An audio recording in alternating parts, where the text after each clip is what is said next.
I don't know what to tell you.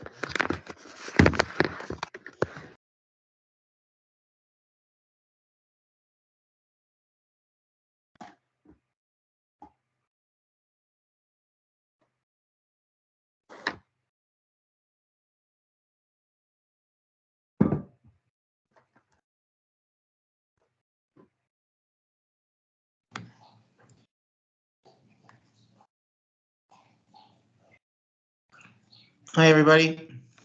I'm a little late.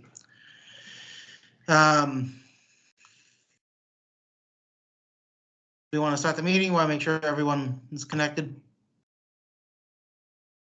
I think we can start. I'm Dr. Cole. I'm the chairperson of the Animal Welfare Advisory Council. The reason I've moved the meeting up today is because Rhonda needs an answer to a question about the Help Fix Me program, and it's such a complicated issue. She wanted AWAC to weigh on it. She needed the answer before December 6th. So I thought maybe we'd move the meeting up. If you guys just want to answer the question and then have the meeting that we scheduled as well, I think that's reasonable too. But it was so close to the meeting date, I didn't know if we should just move the meeting up. So I'll let if you guys want to have the other meeting as well, and just answer the question today. So first, I'll just have everyone introduce themselves. Rhonda, do you want to introduce yourself? Sure. I'm Rhonda Stesick. I'm the director of the Animal Welfare Program for DACF. Then move on to Katie. She stepped away though. There we go. Sorry, I'm trying to put a sign on my door so people don't buy gin. And I can't find my tape.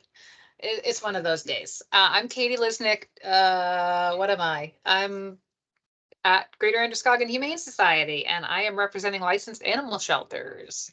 And how about Jessica?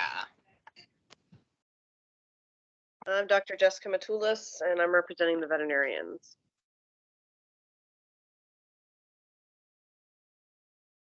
I don't know if there's anyone else. I can't see if there's another member there.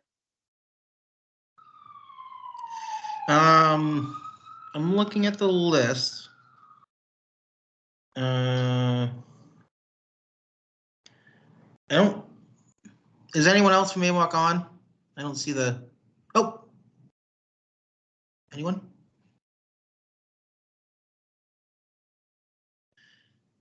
Anne, you can introduce yourself as well because you're here. Good afternoon. I'm Ann Gibbs, and I'm director of the Division of Animal and Plant Health in DACF. Thank you, Ann.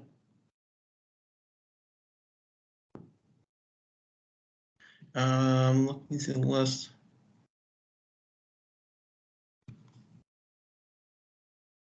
I don't see any other AWAC members.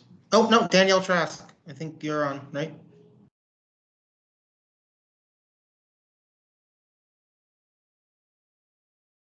Hi, yeah, I'm here. Danielle Trask. I work for Animal Welfare. Oh, okay. I saw you in the mailing list. Okay, so that means only 3 members of AWAC are here. Okay. So I guess first, Rhonda, do you want to explain what's going on with Help Fix Me and why we had to have the meeting? Sure. Well, what we are hoping is that AWAC will give us their input and direction on proceeding during the course of the RFP process.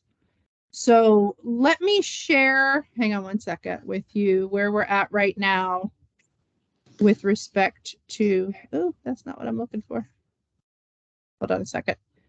With respect to where we're at with cash, with respect to the Help Fix Me program.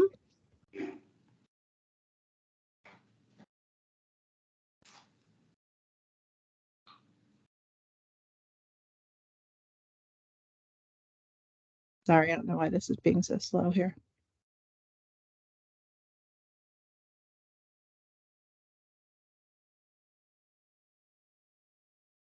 Are y'all able to see that? The cash Yep, I can report? see it. Okay, great. So as you can see right now, we're running at about, this is as of the 17th. This is the last date was pulled before the holiday. We're running at about $7,000, give or take a little, in cash in the Help Fix Me account. And I want to be clear also with, this is something I didn't realize there was not clarity on, but wanted to make sure people have clarity on it. When we show vouchers outstanding and the amount associated with that, the amount outstanding is the amount of the base surgery cost. So where we come up with that number is male, female, dog, or cat, based on the voucher that was issued. We actually do not know until the invoice comes in what the veterinary provider has added onto those costs. So as you know, we allow for vaccines, flea and tick, pain medication, e-collars, etc. Those things are added on later and they are not accounted for in vouchers outstanding. So when we look at this, keep that in mind, because we are more than likely, if all those vouchers come in the red, because we do not have an accounting of what extra is added onto each surgery until the invoice arrives, because of course the veterinarian has to assess what's needed. So that is why we try to be a bit cautious with the issuance of vouchers over and above the cash available. So the question that I bring to AWAC today is, during the RFP process, we have an option. We can continue running the program as is, issuing vouchers as we are able, as income comes in, license plate, money, pet feed, registrations, et cetera, et cetera. However, when we get to actually issuing that RFP, it is very likely that we will be in the same situation we are in now and tend to be on a regular basis, where there is very little cash with which the next person can work with. Typically, when an RFP is issued, there is a chunk of money handed over for the year or whatever time period it is. That is not the case here. The other option, which has been discussed very briefly, but previously a few months ago, is pausing the program during the RFP process and then turning over the cash that has been built up in 2023 to whoever that administrator ends up being. It's a complicated question because people want, of course, surgeries to continue, vouchers to be continuing to be issued. But at some point, we have to make that decision on how we want to approach the turnover of an RFP and continued administration of the program. It is likely that if the RFP is turned over with no cash, then there's a pause then. So it happens at one point or another, and I wanted to turn that over to AWAC to discuss and to make a recommendation on. If I could have Anne jump in, she may be able to add a little more on what kind of timeline the RFP process takes. I've not been party to that in the state of Maine at this point. So she may be able to add some additional information, or if I forgot anything, I would appreciate it. No, I think the only comment, we still have to go through the rulemaking process, which we're trying to get moving along, and that can take several months, 2 to 3 months at the least, and we're working on that process. So once we get that in place, then, I can't say for certain an RFP, and I can come back to that for folks if but it takes a good several months again. It's a cumbersome process. We have to be very transparent. We have to be very clear with what we do. There's a very set system and process for issuing a request for proposal and getting proposals and going through the whole process. It has to be done in a certain way. So there's a chunk of time that will need to happen. I'd say 4 months or 5 months probably, to be perfectly honest with folks. Right. And with respect to the rulemaking, just so we're clear, we've done our piece of that.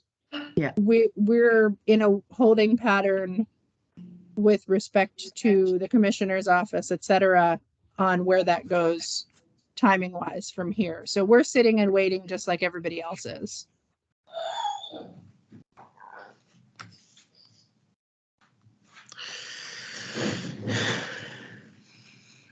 So Yeah, and sorry, and just one more thing, Casey. I think I would like to reiterate too that there is a possibility that if we did go forward with an RFP with no funding, that we may not get anybody interested either. I mean, that's a consideration too. We have to think about that. So yeah. So I wanted AWAC to weigh in on this because obviously it's going to raise some emotions either way, whichever way we decide. And I want as much as the committee to deliberate as possible. To me, I would think that it'd be better to hold on more vouchers and just build up the funding. But what does everyone else think?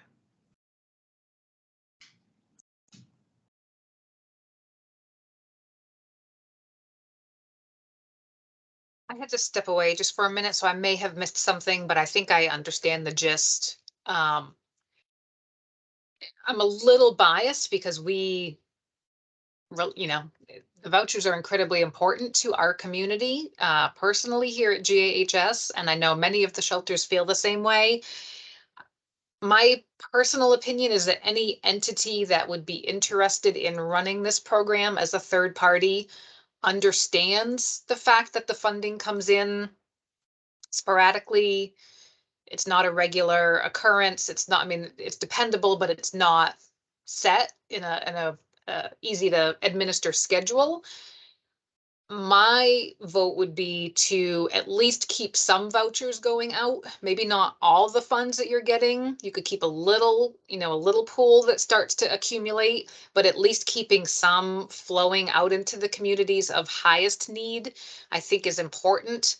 And like I said, any group that would really be interested in the mission of Help Fix Me and administrating it would probably understand that they're going to have to kind of work with what they've got in the short term until they get into a good flow. That's my opinion.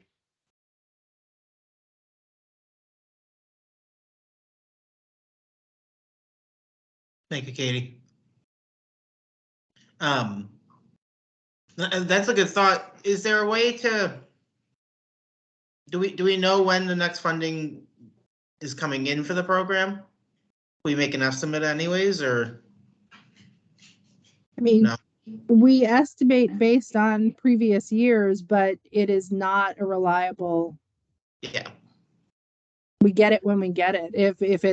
If people are out with COVID and slow on some other processing piece, it delays us. I guess hearing that, Katie and Casey, something that AWAC might consider recommending is something like a percentage be placed out with vouchers and a percentage be set aside.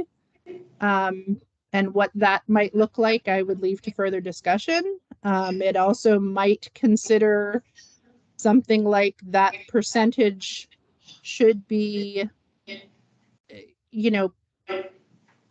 those vouchers maybe should be given to folks with clinics scheduled for use. Maybe we don't give them to individuals during that time frame. Those tend to be slower to be used than those with the actual providers. So for example, if we have one of the mobile veterinarians who has clinics already scheduled in January and in one of the northern counties, they can predict how many vouchers, how many eligible people they probably have coming, right? I mean, give or take. And I would venture to guess that some of the bigger providers can do that as well. And you could look at it that way. I mean, I obviously agree that it's more the northern counties that use more, that are more in need of them. I think individual vouchers that are issued are slower to be used and less likely to be used when you look at those that don't come back. I think folks are still having a real hard time getting into private veterinarians on a one-to-one basis. So I think those are things that at least should be considered as things to be looked at in putting out a recommendation. That would be my thought. I'm certainly open to feedback on that, and certainly discuss amongst yourselves, but those are just thoughts that kind of I have off the top of my head when this is being discussed.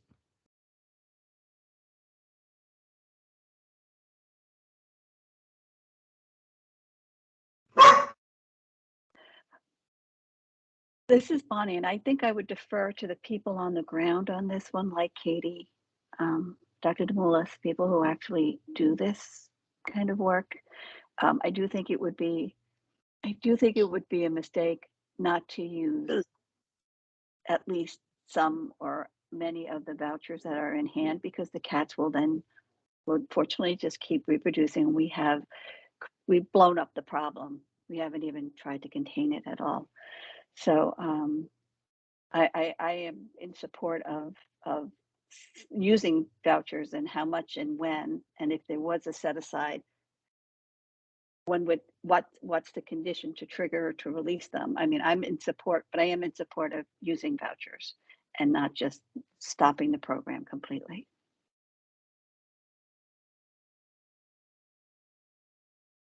So- my question.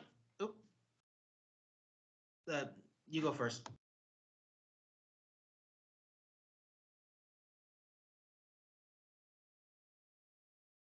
So I guess from a veterinarian standpoint, who again does these surgeries, I do agree with Rhonda. I mean, as unfortunate as it would be for my clients who I see, again, we do these daily, I think you kind of have to put a hold on them to some degree. I think doing it for the clinics, like, if Katie's Humane Society has a clinic coming up or something, or if there's like one veterinarian who that's literally all they do, I think you kind of have to divert the vouchers to that kind of organization versus divvying them out to the individual veterinarians right now.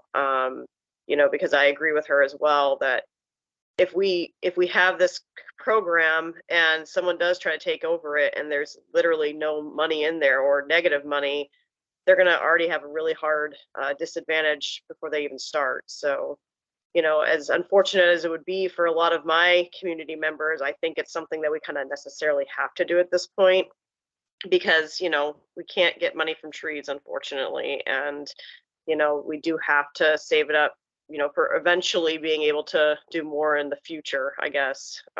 It's a kind of a hard decision, I agree, but we do kind of have to cut ties a little bit too. So, and maybe that would help with this whole COVID situation. The veterinarians who are trying to get clients in and trying to get them, just for routine care, maybe it will kind of help us catch up with those while we can't do the help fix me's, and then we can do more later, I guess. I don't really know if that's a permanent solution, but I do agree with her that we have to cut something somewhere. I think the other thing to consider And I think Ann will have to chime in on this. I'm just processing this actually, and just thinking of this right now as you say that. If we continue issuing vouchers during that process, we also have to, kind of going back to what I was explaining with the vouchers outstanding amounts, right? We don't have a hard number, a solid number on what those are until the invoices come in. So there's going to have to be, when that RFP is issued, there is going to have to be a process by which invoices that come into the department after the money goes out in that RFP, where the invoices are then passed on to the new administrator to pay. So there has to be some recognition also that it will come with debt if we continue to issue. That complicates things a little. And do you have thoughts on that? But that's a reality. It would have, the program would then come with a certain number of outstanding vouchers, an amount that is tied to the base surgery that could increase each surgery by the addition of vaccines, pain medication, flea and tick, e-collars, etc., pregnancy, feral cat surplus, whatever that looks like. That will have to be prepared to pay when those invoices come in if there is no pause in the program. And that's okay, but it has to be clear. Yeah, because the funding is tied to the RFP. I mean, all the Help Fix Me funding would be for that process. I don't know whether we'd hold any back, maybe a little bit for administering the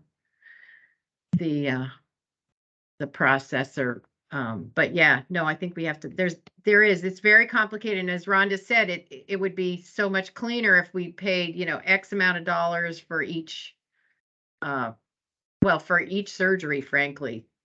It would make all this so much cleaner, but there's so many caveats, and it's great. It gives a lot of flexibility, but it also comes with a cost of time and effort and complications and so forth. So, and yeah, I'd like to also state that come the end of 2022, all those vouchers are gone, and we start anew in 2023. So, so that gives us a little bit of, ability, if you all have this conversation and we come up with some sort of a percentage or a ceiling of, baseline of funding or something that we can have to work with, then that's very helpful, because we've been struggling with this a lot. Really, it's very complicated to shift from one way to another program. It's just, there's a lot of things that you don't always think about, and yeah. So we appreciate your input. It's very helpful for us. What if we then decided to just, like was suggested, keep the vouchers only to organizations doing spay and neuter clinics for that period? That would limit the number a little bit and reduce that, possibly. Casey, should we hear from Sharon, who has the COVID, who has her hand up? She's Spay Maine. Is that helpful? I'm not sure if you noticed. Hi. Yeah, actually, we can talk. Yeah. Hi. Yeah, I think this discussion is great. One of the things I started up the Clio Fund when it went from when it got transferred to the AWS, and one of the things that we had to do was, and the Clio Fund is fashioned after Help Fix Me, vouchers, a list of vets. One of the things we had to do was, I had to hire someone to answer the phone. We had to, transfer the phone line so the phone number didn't change, get a computer, figure out the whole program. And that took time. So I'm thinking if you could set aside a little bit of money for startup. So if they hire someone, they can pay a salary, $10,000 or $20,000 set aside for startup. If there isn't much money in the program at that point, that would be great for whoever gets the RFP. And then as far as giving money out, I mean, I love the idea of giving money to clinics.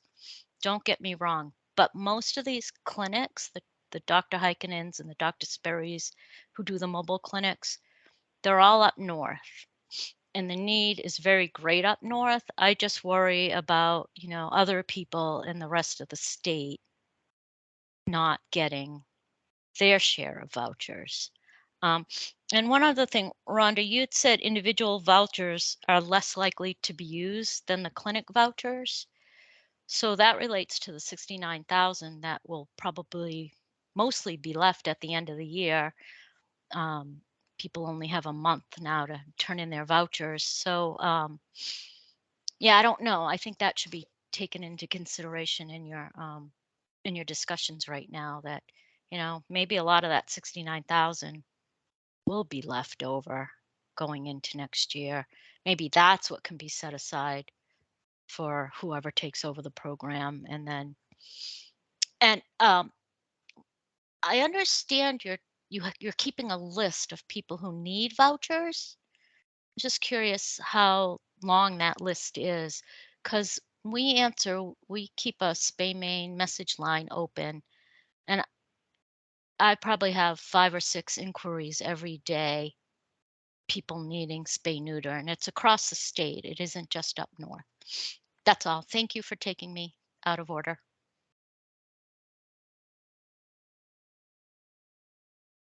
Thank you.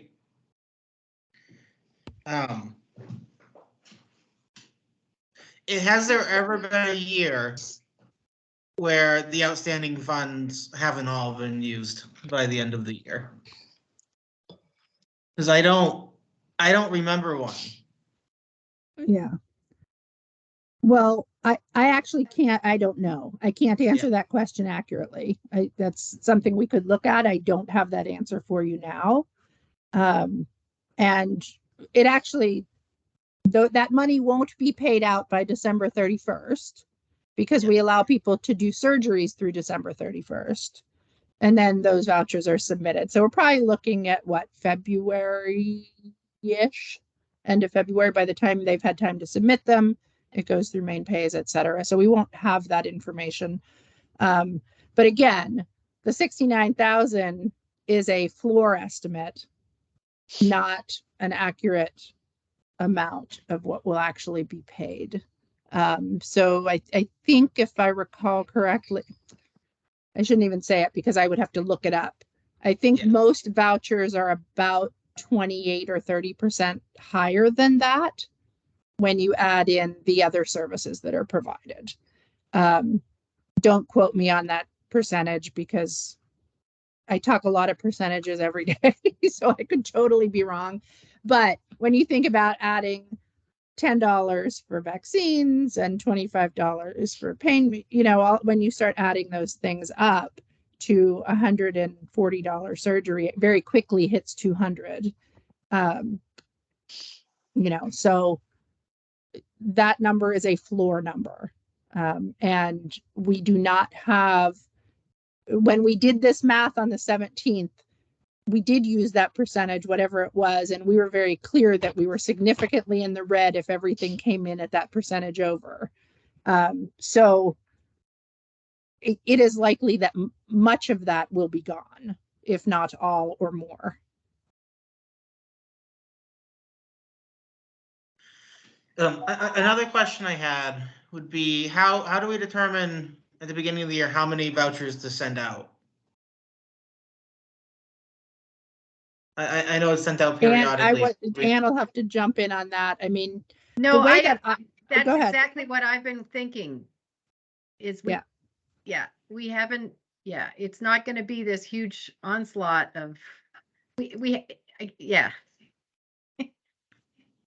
would be lovely if we could say we're going to issue 3,500 vouchers this year and send them all out in January, but we don't know what that money looks like.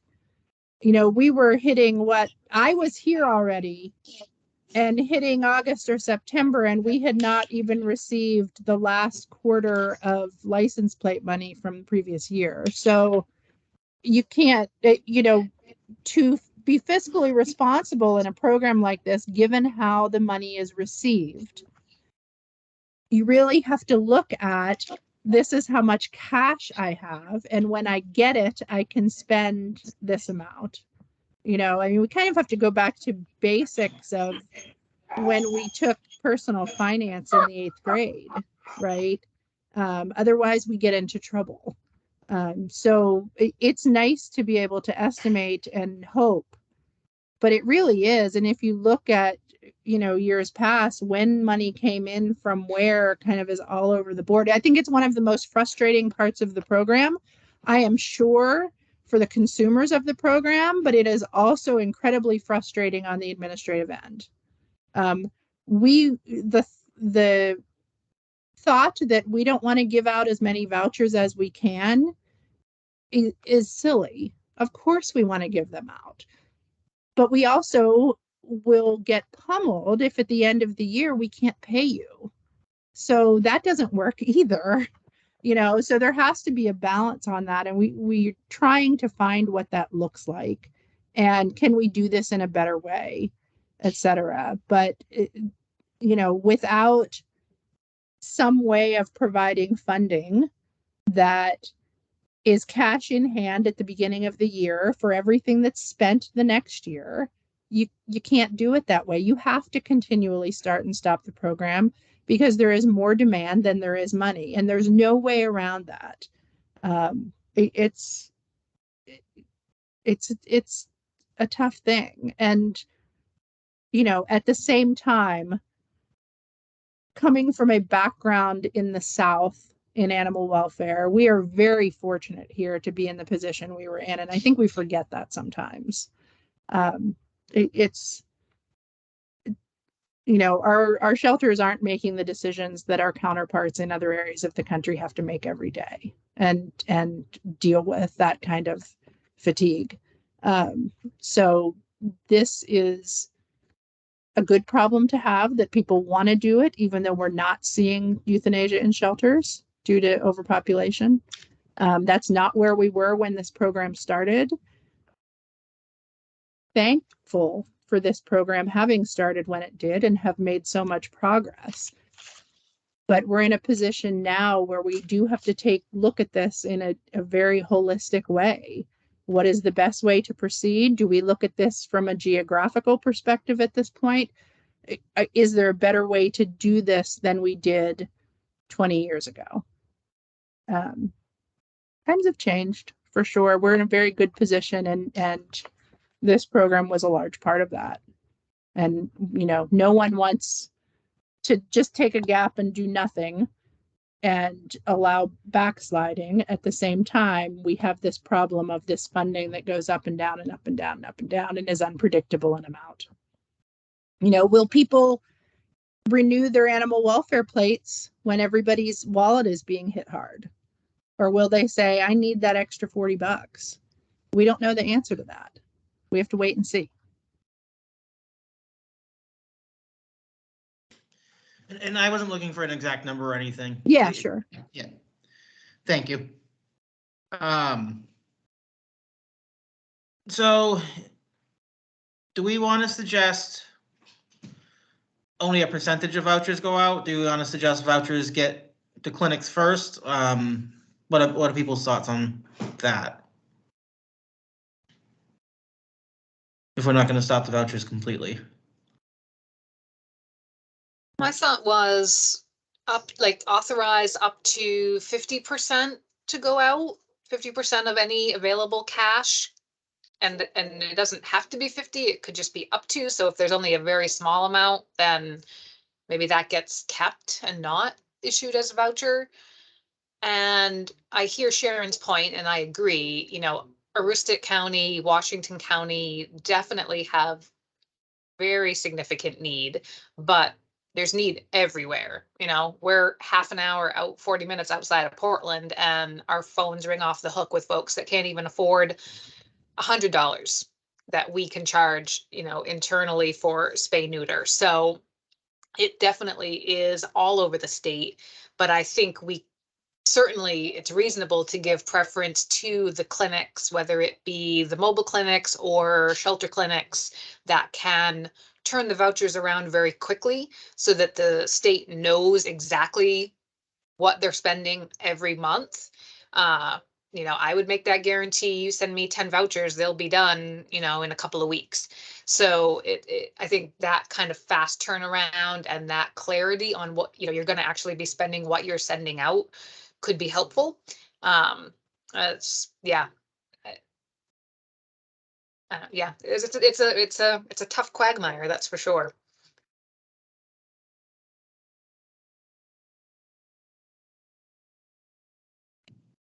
Anyone else have any more thoughts?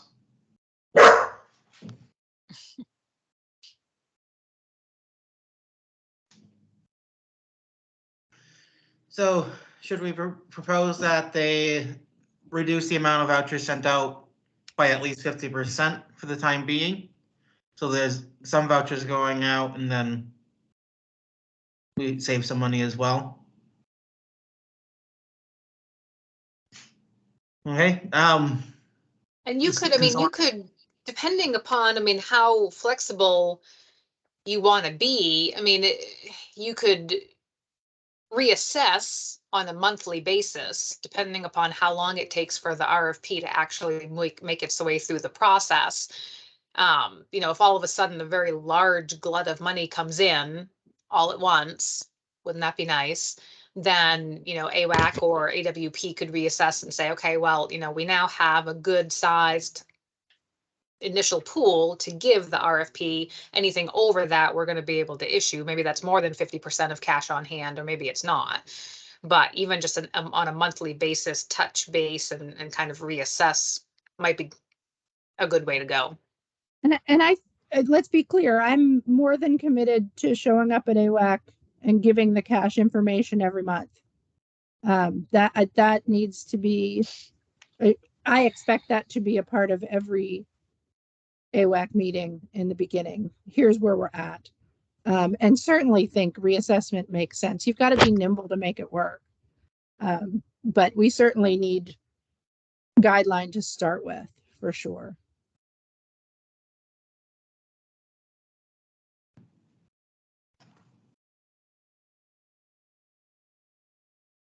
So I guess let's put it to a vote.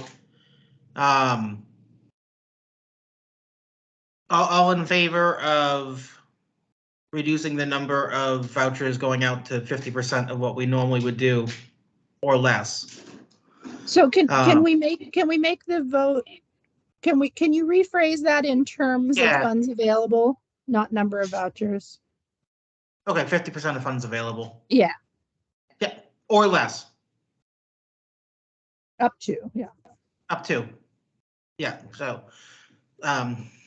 not sending vouchers up to,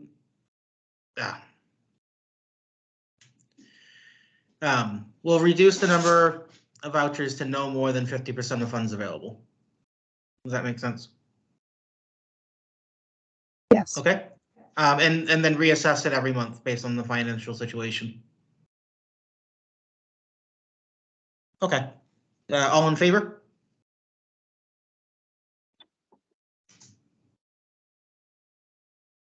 Anyone opposed? Do we have a quorum? I don't think we do. No, we don't. But, we have had yeah. a quorum for the last every meeting. And that's definitely maybe a topic for our January meeting, is attendance requirements, or how to maximize attendance.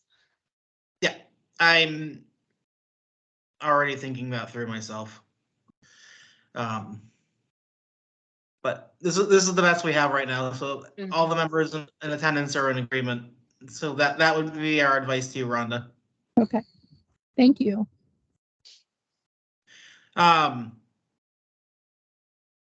So now it's up to the rest of the committee. Do we want to go forward with the agenda that was scheduled for December 14th, or do we want to push it to December 14th and hope we have more people coming? I wanted to have the option because I know the meetings are so close together. We don't really have a ton to talk about, but it's up to you guys. I don't want to move things around too much on people.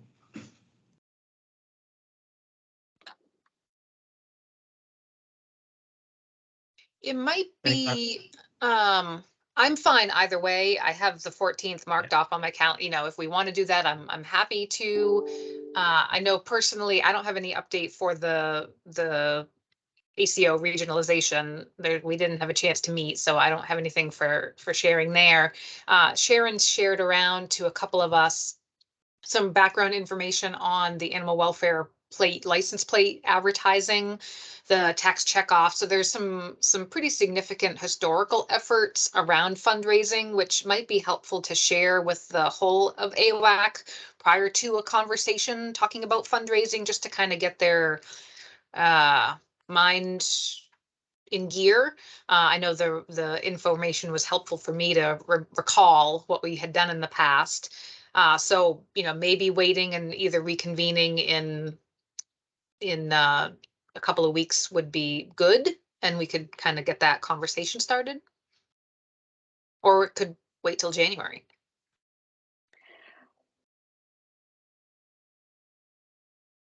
I'm fine either way. I'm with you, Katie. I'm fine either way, doing it today or pushing it to December. But I think it would be a great idea to share Sharon's ideas and to talk about that in December. And I know we've got 2 subcommittees. Maybe there's a fundraising subcommittee that people take this away and start helping, because we need the funds for a lot of different purposes. Yeah, that was one thing I was going to bring up at the next meeting, was that we need to start brainstorming ideas for fundraising. And get more aggressive on that for the department. We can do that on the 14th. That would be a great, I think that would be a good agenda item. Yeah, Then. let's brainstorm that. We'll reconvene on the 14th to go over. I don't think there's going to be huge updates then, but that gives us a little more time to think about it, and hopefully more members show up. I will send out an email to membership on the committee too. You want me to send you the stuff that Sharon had sent over? Yes, please. That'd be great. Okay, and you can include that. Yeah. Sharon, everything there is fine to, I mean, you sent it to Bonnie and myself and Rhonda, so I'm assuming it's fine to send to everyone. That's the only emails I had, but I was just going to say, send it to everyone. I'd love the whole AWAC to see. And I think if I did, I could find a few more items, and Katie can be my contact person, and I can just send them to you, and you can decide whether to share them with the rest of the team. Absolutely. Perfect. Okay. And I'm kind of hoping that if we still do the December 14th meeting, it'll give people more time to show up. This was kind of short notice, I understand. Yeah, and I appreciate it. Yeah. Well, we needed to have the discussion, so. Anytime you need us, Rhonda. Yeah. Thank you. I appreciate it. It's fine. Okay, so we'll plan on the December 14th meeting still. And for now, does anyone else have any concerns for this meeting? Otherwise, we can adjourn the meeting. Casey, would you like me to send that with the same agenda, or do you want me to hold off on an agenda till we get closer? You can send with the same agenda. I can't imagine things are going to change. Okay. That much in a couple of weeks. All right. I think that'd be fine. Casey, do you just want to see if the public has if anybody in the public, or I don't see any hands, so. Yeah, sorry. I'm running on an hour of sleep here. Anyone from the public comment?